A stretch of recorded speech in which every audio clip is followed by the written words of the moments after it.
David, so the selection process, though, I know Giselle kind of touched on it here. Like, what is the selection process like when you choose who you're going to breed in the tunnels?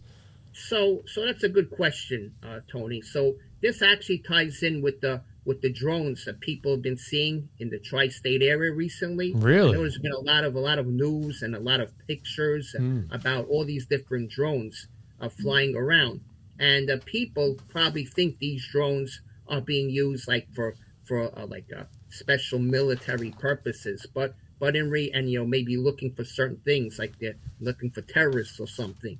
Okay, but in reality, that's not true at all. That these drones, okay, are actually belong to the Jewish people, and these drones are searching for something much more important. Okay, they're searching for the highest grade of type of Chinese and Jewish citizens that there are. And drones are not only in New Jersey or Connecticut or New York, which we know. Drones are in different places as well. So the sightings aren't just basically in it. And I know it's hard to understand, but when we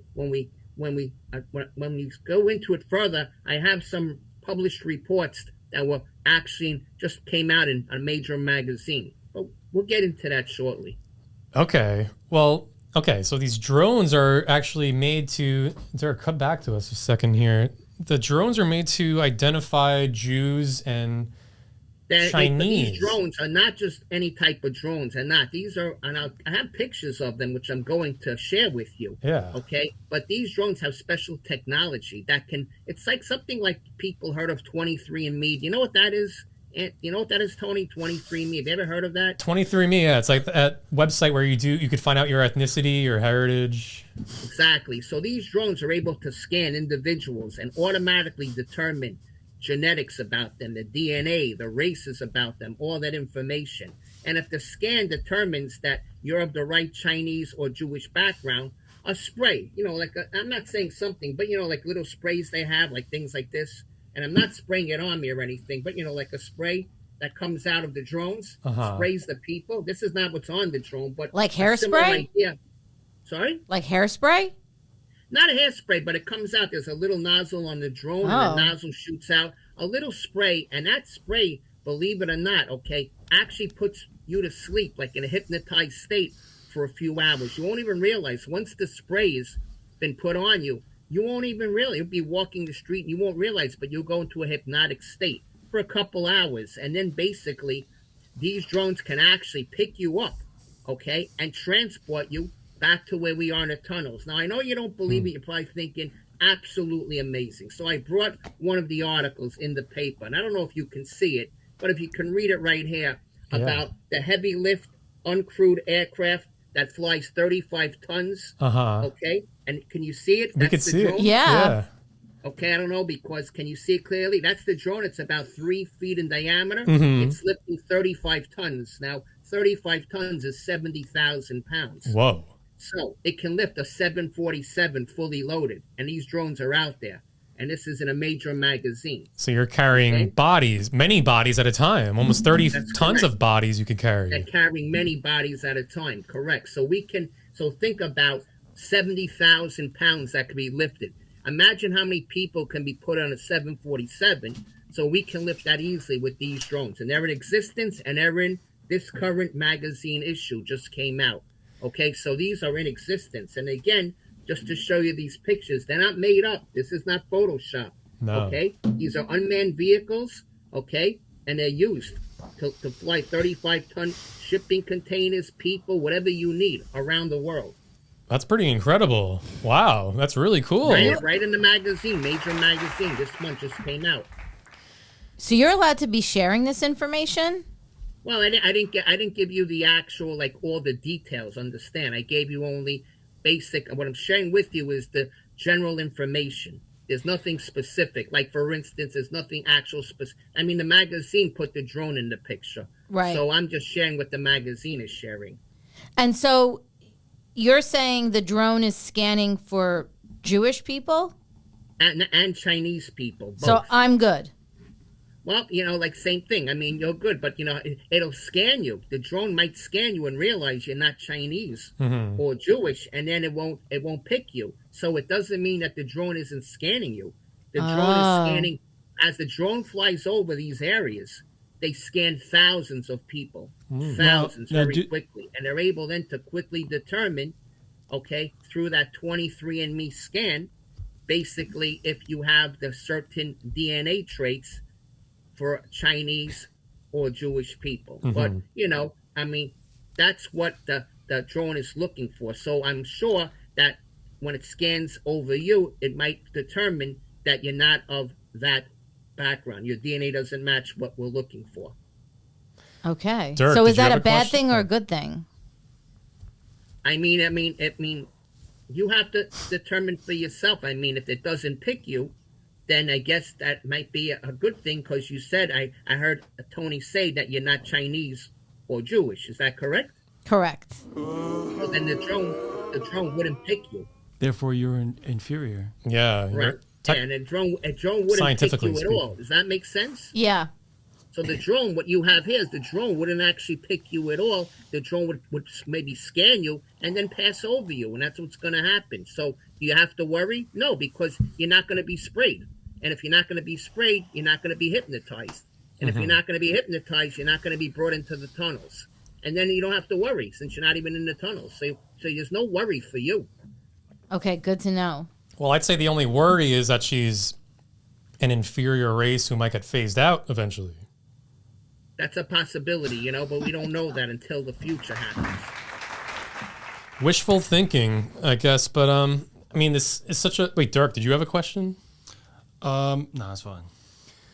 This is such a large operation with so much technology and stuff. Like, how is this all... Full technology. I mean, the technology... But how is it funded, though?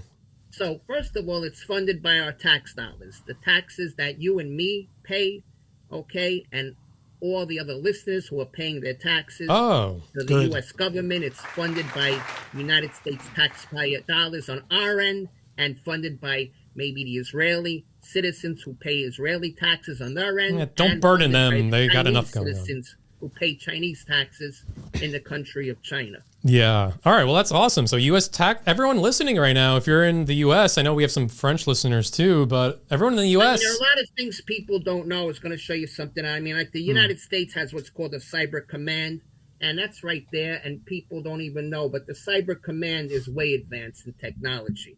So, okay, and you wouldn't even comprehend. But if you think, people probably think, oh, he's probably making up this thing, like United States Cyber Command Center.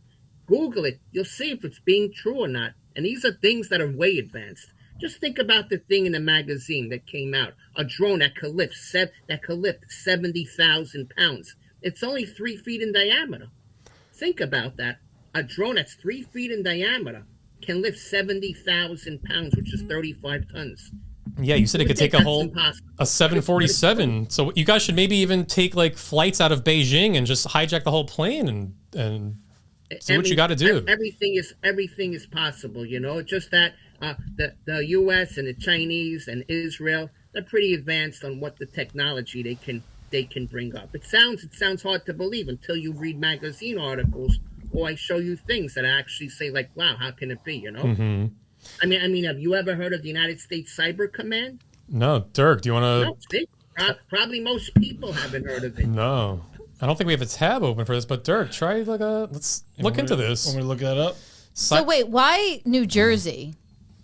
Not New Jersey. The drones fly over all areas. The papers where you live in. If you live in New Jersey, you're going to read a New Jersey paper. If you live in New York, you're going to read a New York paper. The New York paper is, if there's something is being flown over in Florida, they're going to read about it in Florida. The drones that you read in the newspaper only are concerned about the drones flying over your area. So if you're in Brooklyn and you're flying drones over New York, or the community is... Over the U.S., not just New York. I mean, not just New York. It's going into other areas like Virginia, Colorado, Idaho. So if they spray somebody in Colorado, then what happens? If they spray somebody in Colorado, are there tunnels in Colorado where now they're going to be dragged to? Yes, there are. There are tunnels in Colorado. Yes. Cool.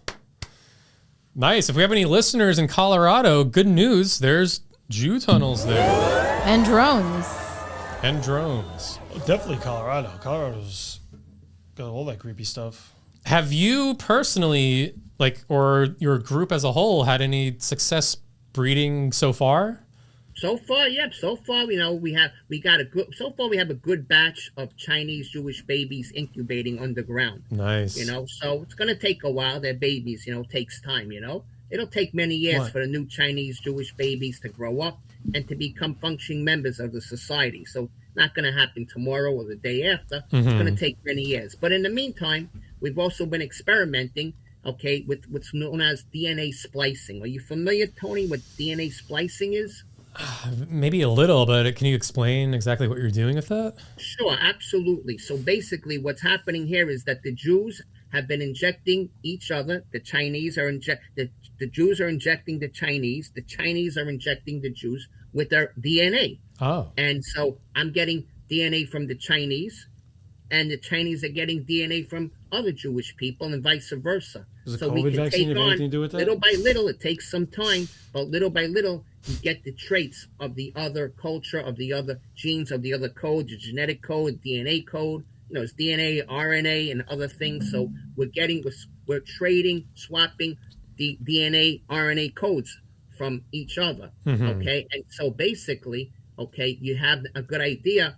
Over time, the Jewish people will have the Chinese traits, and the Chinese people will have the Jewish traits. So have you personally done this yourself too, or no? I tried a few doses here and there, okay? And you know what? Believe it or not, I'm able to now speak Chinese. So, like, for instance, Ni Hao, Ting Sha Tu Rei, Ta La Fa Si Do Fa Chun.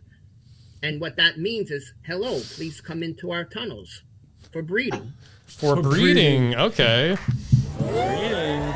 We can leave out the for breeding and just welcome you into the tunnels as well. You don't just have to come in for the breeding. Yeah, but with business comes pleasure too, so you might as well just combine the two, really. Makes sense, absolutely. One is the way that you look